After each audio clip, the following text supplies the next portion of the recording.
Salut à toi, j'espère que tu vas super bien. Aujourd'hui, je vais partager avec toi le témoignage d'une cliente qui m'a expliqué comment elle a su détecter la voix de Dieu quand elle subissait des blessures difficiles dans son enfance. On se retrouve de l'autre côté.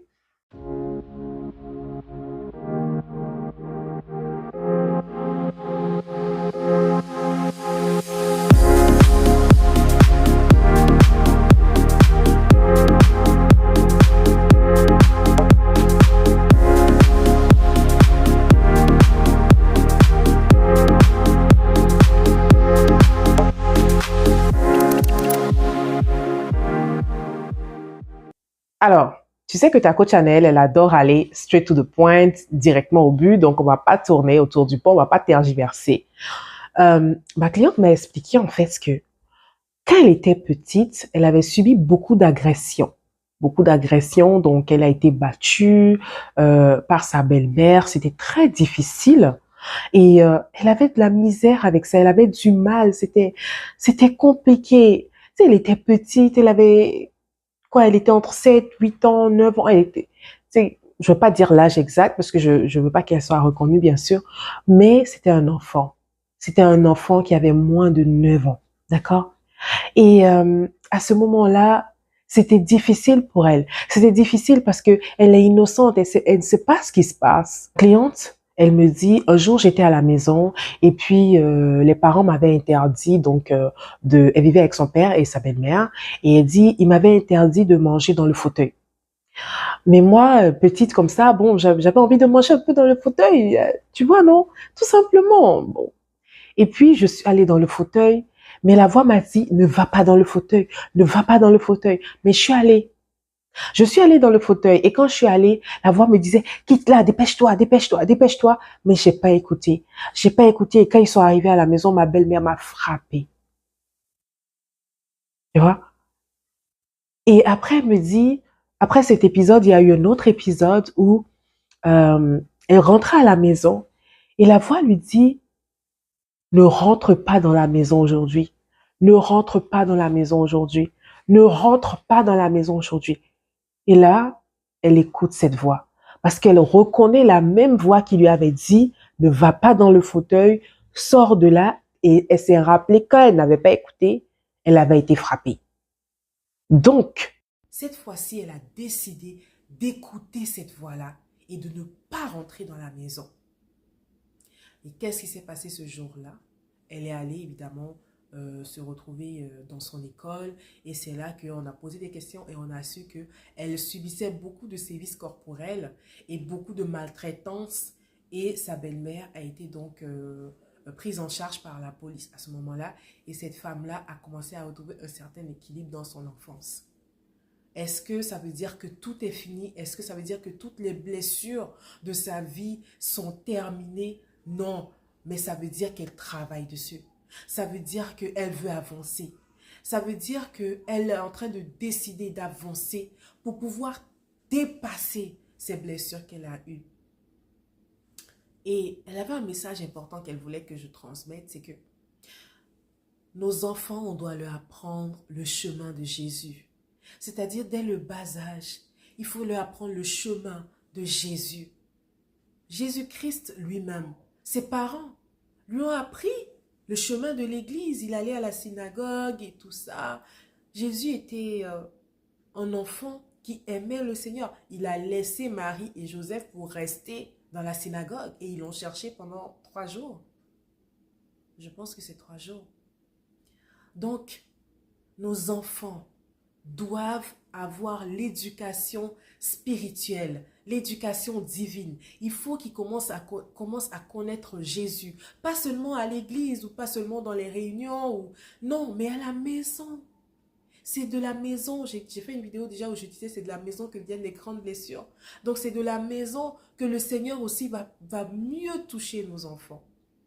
Donc, je veux vraiment t'inviter parce que si cette femme-là, cette cliente-là, on lui avait inculqué comment reconnaître la voix du Seigneur ou savoir que c'est le Seigneur qui lui parle, le Saint-Esprit, ben, elle ne se serait pas fait battre la première fois. Elle aurait compris. Elle serait plus sage aussi. Et peut-être même que cette belle-mère-là ne serait pas comme elle a été avec elle. Donc vraiment, les parents, je vous invite, comme cette cliente me l'a demandé et comme je le pense aussi, d'un commun accord, je vous invite, chers parents, à inculquer. Moi, j'ai commencé à inculquer la foi à mon enfant, à ma première fille. J'ai commencé à lui inculquer la foi à l'âge de 3 ans. C'est possible, papa. C'est possible, maman. C'est possible.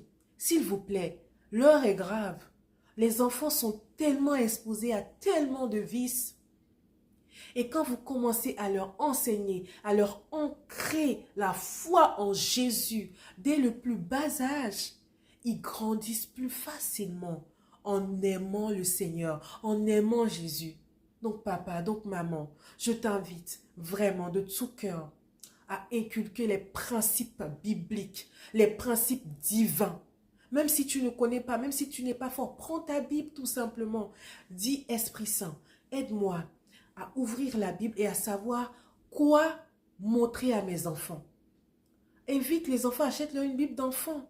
Invite les enfants aussi à faire le même travail. Ils prennent leur Bible.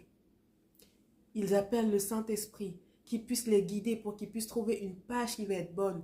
Ils ouvrent et tout simplement, vous lisez la parole ensemble. Vous invitez l'Esprit Saint à vous expliquer ce que ça veut dire. Il va vous expliquer. Dieu veut vous aider. Jésus aime les enfants. Jésus nous aime. Donc là où il y a 1, 2, 3 personnes réunies en son nom, il est là. Pas besoin d'aller forcément à l'église pour qu'il soit là. L'église, c'est important. Je n'ai pas dit que ce n'est pas important. Mais à la maison, qu'est-ce que vous faites? À la maison, est-ce que vous avez des temps de méditation ensemble? Est-ce que vous prenez 30 minutes, 1 heure dans la présence de Dieu? Est-ce que vous prenez ce temps pour adorer le Seigneur, pour lire la parole? C'est très important. L'adoration, c'est l'eau que tu bois. La méditation, c'est ce que tu manges. Donc, quand tu adores et tu médites la parole, tu donnes de l'eau et de la nourriture à ton esprit. De la même façon dont tu donnes de l'eau et de la nourriture à ton corps, c'est ce que tu fais à ton esprit. Donc, s'il vous plaît, faites ça aussi aux enfants parce qu'ils en ont besoin. Il y a beaucoup de maladies aujourd'hui, en parenthèse d'ailleurs, qui sont mises sous beaucoup d'aspects psychologiques ou de déficience ou de... Et avec la prière, on peut régler cette situation. Ça ne veut pas dire qu'il ne faut rien faire. La prière est toujours suivie d'action. Jésus allait de ville en ville pour prêcher. Il ne restait pas juste à la montagne pour prier le Seigneur, son Père, pour qu'il l'aide à prêcher. Non, il priait et il allait en action. C'est important. Tu pries, tu vas en action. Et je vous invite, je vous exhorte à l'action. Papa, maman, c'est un cri de cœur.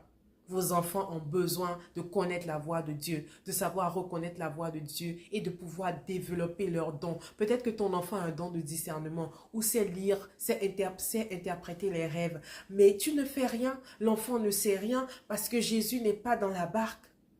Tu pries seulement pour les besoins, que Dieu te donne l'argent, que Dieu aide à t'occuper des enfants, d'accord. Mais ce n'est pas seulement quand tu vas les vêtir qu'ils vont ils vont grandir dans la sagesse. Tout se passe d'abord dans le spirit. Vous savez, c'est l'âme qui est nourrie. Hein.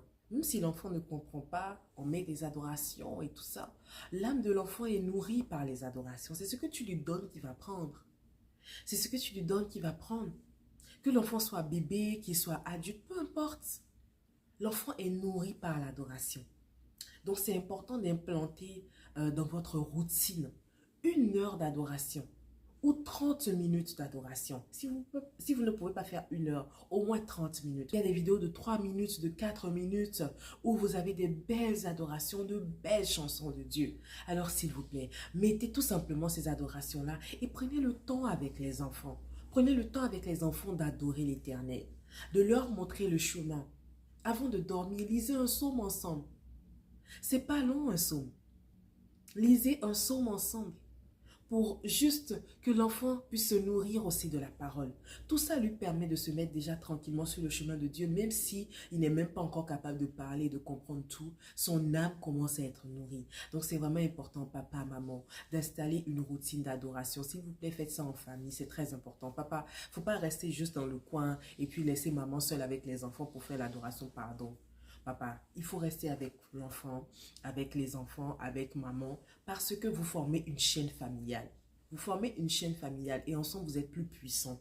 D'accord? Et puis, c'est vous qui êtes comme les dieux de vos enfants sur la terre. Donc, quand vous les encadrez, vous comprenez qu'il y a une puissance qui se dégage de cela. Donc, s'il vous plaît, faites-le ensemble, main dans la main. C'est un moment familial, c'est un moment d'amour. Donc, prenez ça pour vous. Prenez ça comme une expérience familiale. Prenez ça comme un temps d'amour que vous partagez. Un temps où vous partagez de l'amour en famille. Et puis, ça va vous faire du bien. Mhm. Ça va vraiment vous faire du bien. Donc, vraiment, je vous exhorte à cela. Si vous avez d'autres expériences que vous voulez partager avec nous, d'autres routines que vous faites, ce sera vraiment plaisant de vous lire dans les commentaires. N'hésitez pas. Et surtout, abonnez-vous, partagez la vidéo, likez pour pouvoir soutenir la chaîne et nous permettre de vous donner encore plus de contenu intéressant.